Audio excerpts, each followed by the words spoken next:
Bienvenue encore une fois de plus, fidèles abonnés et téléspectateurs de Ouazalendo DRC TV. Nous sommes heureux de vous rencontrer aujourd'hui pour vous informer.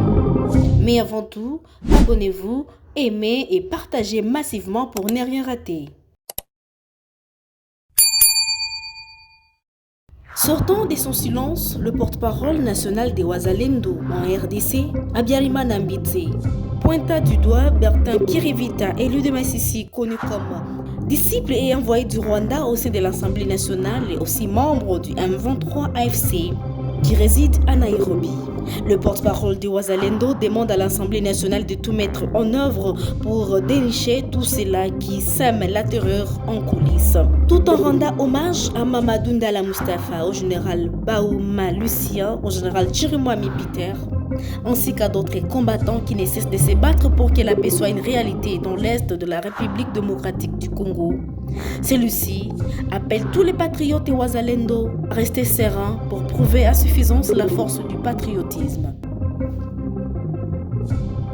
Suivez l'intégralité. Chers amis de la presse, je reviens auprès de vous ce soir pour une mise en point par rapport à ma dernière déclaration, ma dernière sortie médiatique qui dénonçait les réseaux de bandits qui essayent de planifier mon assassinat. Ce n'est pas le chantage que je fais, ce n'est pas les faux bruits que je fais. Je parle des choses bien vérifiées. Plutôt, après avoir cité un député national élu de Massissi, reconduit à cette législature parce qu'il n'y a pas eu élection à Rutshuru et à Massissi suite à la présence des terroristes, les réseaux de l'ennemi sont agités à tous les niveaux. Et mes radars signalent une alerte maximale à Kigali, à Kampala, à Kinshasa et partout ailleurs. Donc, sentant leur fin proche, ils veulent maintenant accélérer les choses. Ils planifient des actions subversives. Et c'est pourquoi je leur dis que je suis partout où ils sont. Et nos radars sont beaucoup bien précis, au point qu'il ne faut rien sans que nous le sachions. J'en profite pour dire qu'à part lui, il y en a d'autres. Et comme leurs labos se sont activés, je profite de l'occasion pour citer un autre politicien, de chez nous cette fois-ci à Rutshuru, élu de Rutshuru, actuellement président de la commission économico-financière du Sénat, plusieurs fois ministre, plusieurs fois député, membre du RCD et député sous le mandat du RCD, Monsieur Vunabandi Kanyamihigo Célestin. Celui-ci, c'est aussi un pion de Kigali. Et pour preuve, tous les membres de son parti politique, la majorité, sont à M23. Je cite Monsieur Rémi Segihobe, Monsieur Benjamin Ponimpa, l'actuel exécutif du M23. Il est membre de l'ACIA, membre fondateur de l'ACIA. Il a une dame qu'il a infiltrée dans le parti de Kabouya, n'est-ce pas, de Kabound, je m'excuse, qui s'appelle Aldegonde. Elle est concubine à M. Benjamin Ponimpa.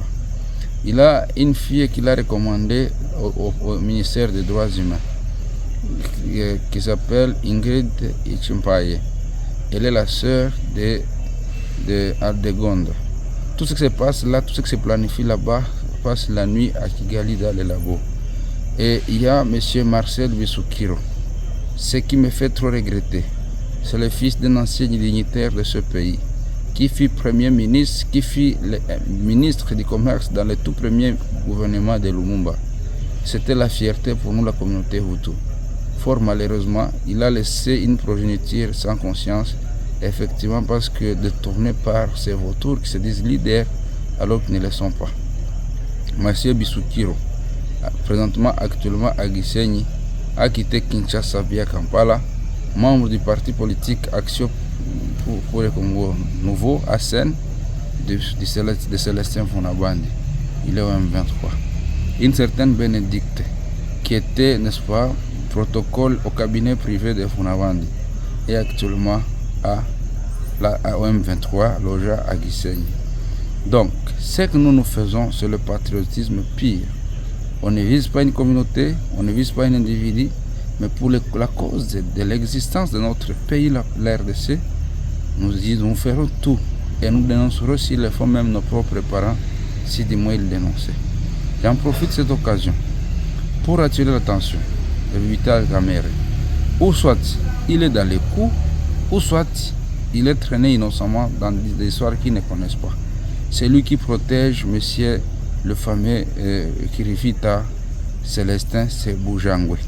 C'est lui qui les protège et c'est lui qui l'amène partout dans les missions parlementaires. Et c'est d'ailleurs lui qui lui a facilité les retours à Kinshasa parce qu'en 2023, après les élections, ce monsieur ne pouvait pas fouler les sols congolais, d'autant plus qu'il avait participé au lancement.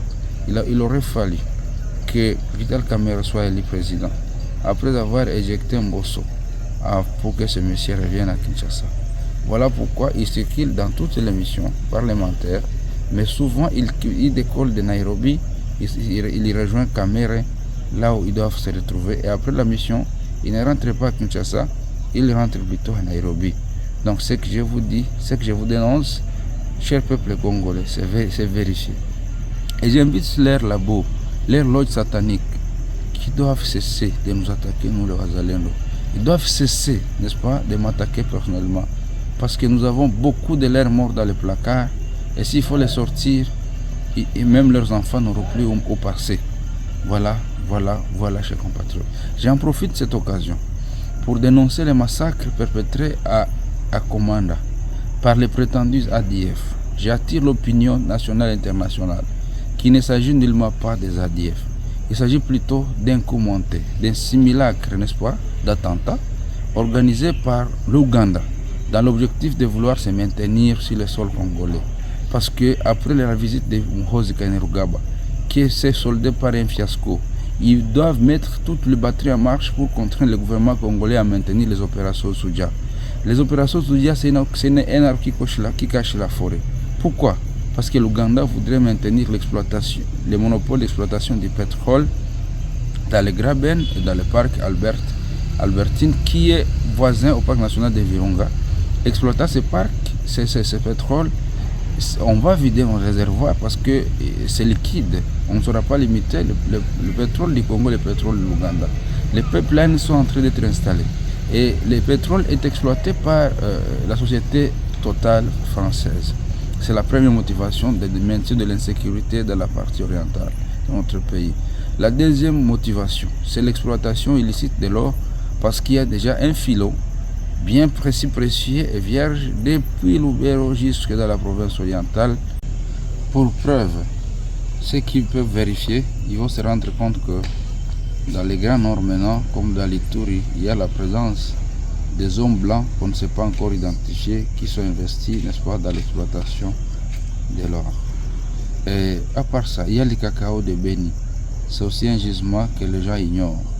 La terre de Beni est trop fertile par rapport à la production de cacao.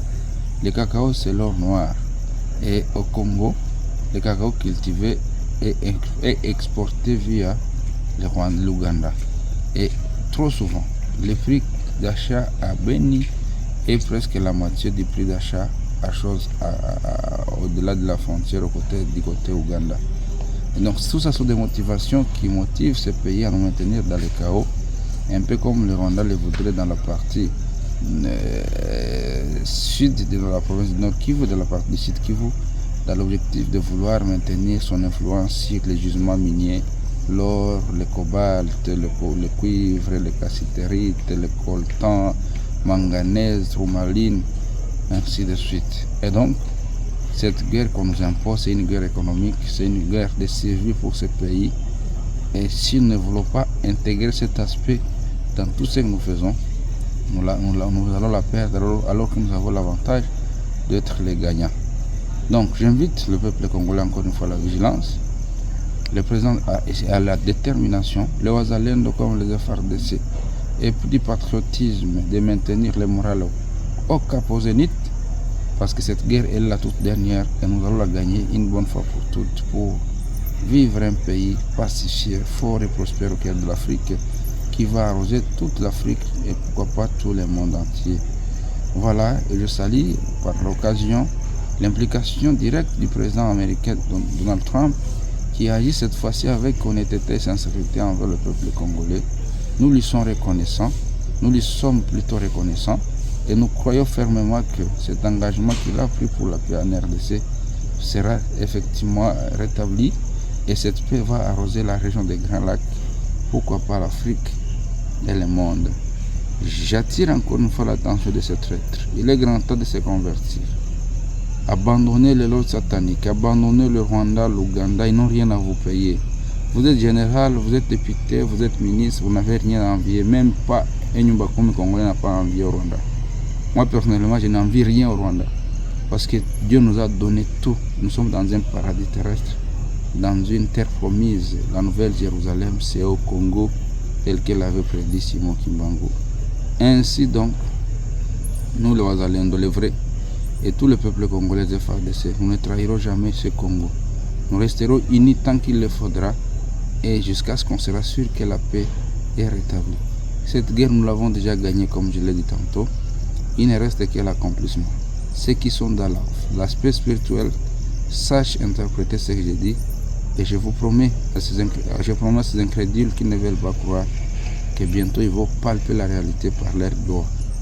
Je dis et je vous remercie, que Dieu bénisse le Congo, que Dieu bénisse son peuple, que Dieu bénisse le président de la République, qu'il bénisse tous les combattants Wazalendo et FARDC engagés au front et qu'il nous bénisse tous abondamment et qu'il nous délivre une bonne fois pour toutes au nom de Jésus-Christ. Amen. Nous sommes à la fin et nous espérons que vous avez bien suivi et que vous allez vous abonner, aimer et partager massivement. Nous vous souhaitons bonne suite des temps et portez-vous bien.